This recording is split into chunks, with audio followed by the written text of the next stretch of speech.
কাউকে যদি বেশি মায়া করো তবে সেই তোমাকে সবচেয়ে বেশি কষ্ট দেবে। কিছু ভুল যেমন মানুষকে শিখতে সাহায্য করে, তেমনি কিছু আঘাত মানুষকে বদলাতে সাহায্য করে।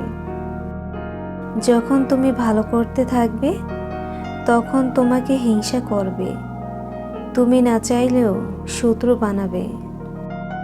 যদি বুঝতে পারো কারো জীবনে থাকাটা আর না থাকাটা একই ব্যাপার, তাহলে তাদের জীবন থেকে সরে আসো। কাউকে ভালো রাখতে চাইলেই ভালো রাখা যায় না, এমনকি কাউকে ভালো রাখার ক্ষমতা বা যোগ্যতা থাকলেও ভালো রাখা যায় না। ভালো রাখতে গেলেও ভাগ্য লাগে। আপনার কাছে সবচেয়ে বড় সম্পদ হলো আপনার উপার্জনের ক্ষমতা। ভালো থাকতে হলে একটু স্বার্থপর হতে হয়, কারণ সবাইকে খুশি করার জন্য তুমি পৃথিবীতে আসোনি। যে বিজ্ঞানকে অল্প জানবে সে নাস্তিক হবে, আর যে ভালোভাবে বিজ্ঞানকে জানবে সে অবশ্যই ঈশ্বরের বিশ্বাসী হবে।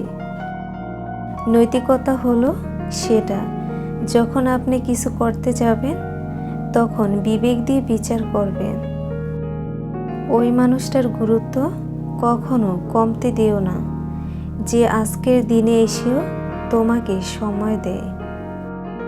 স্বপ্ন সেটা নয় যেটা মানুষ ঘুমিয়ে ঘুমিয়ে দেখে, স্বপ্ন সেটাই যেটা পূরণের প্রত্যাশা মানুষকে ঘুমাতে দেয় না। সম্পর্ক মনের মাঝে থাকা দরকার, কথার মাঝে নয়। আর অভিমান কথার মাঝে থাকা দরকার, মনের মাঝে নয়।